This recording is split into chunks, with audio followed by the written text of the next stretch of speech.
Hello, I'm Jacob Dixon, and we're here at the University of Kansas in Lawrence for the Summer Research Experience for Undergraduates in the Ecology and Evolutionary Biology program. We've asked all the participating members of the program, including myself, to summarize their research in 15 seconds or less, a notably challenging task for scientists. In addition, they must answer one follow-up question equaling 30 seconds of fame. Can they do it? Or can't they do it? My name is Kent Keene, and this summer I compared leafhopper abundance and diversity between remnant and restored prairies in northeastern Kansas. How many times did you get lost driving to the plots? Too many. Why is leafhopper diversity important? Well, leafhopper diversity is important for multiple reasons. First, they make up a large proportion of the above-ground insect fauna in a lot of remnant prairies, and they also serve as the basis of many food chains, not only for other insects, but for birds as well. Butterflies and moths have a chromosome that is present only in females. I am looking for genes on this female-specific chromosome in the tobacco hornworm moth by examining patterns of gene expression between male and female moths. What sort of successes have you had with your project? We have identified 15 different genes that could potentially be on this chromosome, and we are currently testing them to see whether they really are. And of the 3 that we've tested so far, 2 of them appear to be on this chromosome. They are showing up only in females and not in males, which is a very strong indicator that these really are genes on this chromosome.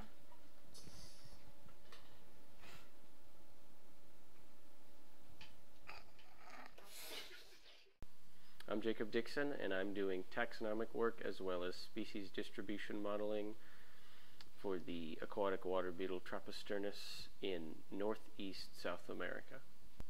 A question might be, why are these beetles important? The genus Troposternus is used in the bioassessment of water quality. That's the short answer. I'm Elena. I'm studying the evolution of hummingbird pollination in a group of flowering plants called penstemon. It's evolved independently in different species from bee pollination. So I created a phylogeny to see the evolutionary history, and I also studied the development of a different flower shape in these hummingbird pollinated species. So I've noticed some interesting pictures behind you, and I was wondering what they had to do with your project. Well, hummingbird species have a longer flower, and we wanted to see whether that was due to a greater number of cells or longer cells. So we looked at 2 different species, one hummingbird and one bee species, and looked at the cells in different parts of the flowers. So these are different parts of the flowers. Is that your orange? No.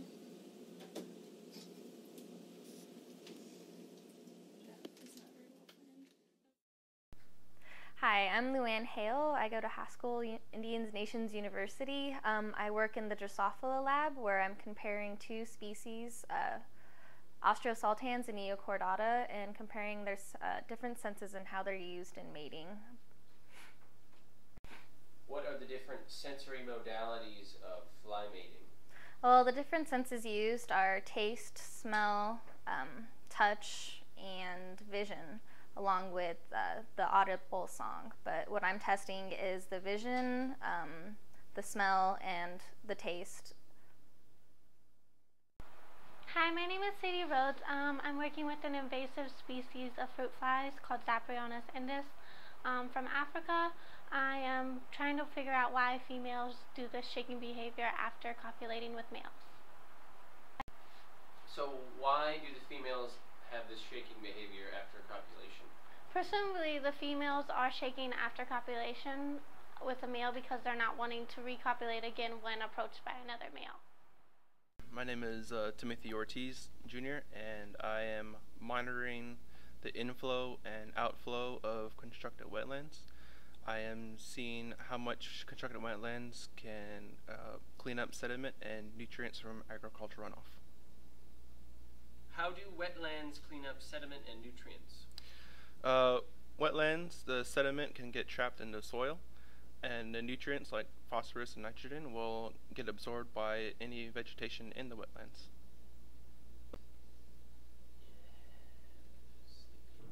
Hi, I'm Catherine Chen. This summer I worked with Dr. Rich Glore on studying the display behavior of 4 different subspecies of the lizard Anolis disticus.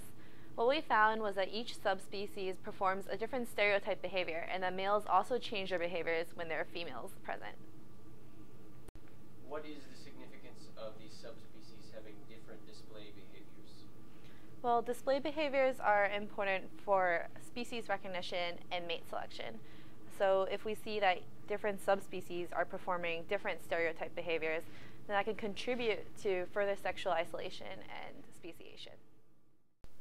Hi, my name's Lei. I work in Dr. Maria Orive's lab in developing a computer simulation model of asexually reproducing populations, looking at beneficial mutations, which are changes in a gene that offers survival advantage to the organism. What is the advantage of having such a model? Well, having such a model will allow us to examine how organisms respond to changing environmental conditions and may allow us to predict how they will respond to future global climate changes. Hi, my name's Ben Curbs, and this summer I studied hybridization as a potential driver of speciation in Tulpis, a genus of plants from the Canary Islands. Specifically, I used morphometrics to quantify levels of variation in 12 fourth-generation hybrid lines. What is morphometrics? Morphometrics is the study of biological shape and form. Traditionally, it's been used in species delimitation analyses, but it's been fun applying that to hybrid lines. Hi, my name is Chantal Bernard. I'll be working with Dr. Mart to isolate and characterize different nuclear markers within the sunflower genus Tulpis.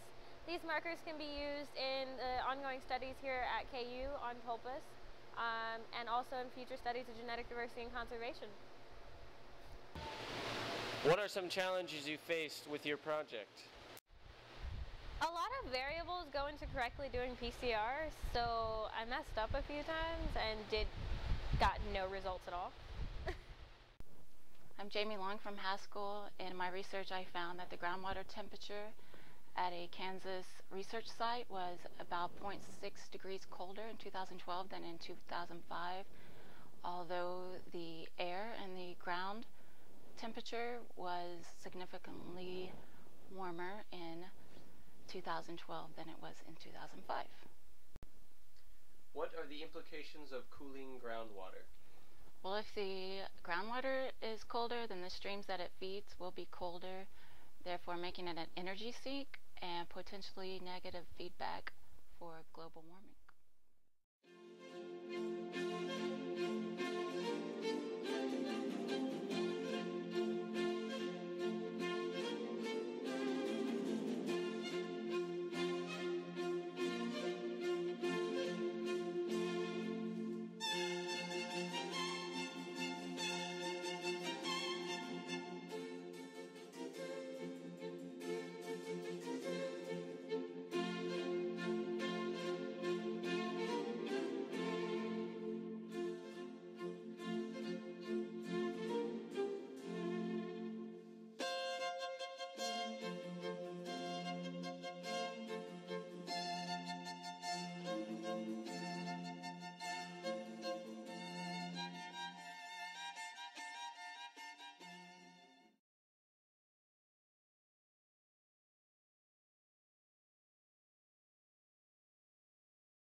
Yeah. Do I have to say my results too, or just my project? Just your project. Quiet on set, please. Right on the set.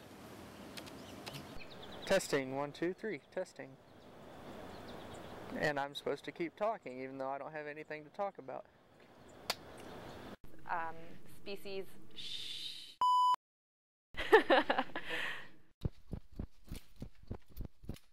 A genus of plant. Let's restart it. Oh shoot, start it over. From Macronesia. It's from Macronesia. What are the implications of cooling groundwater? Well,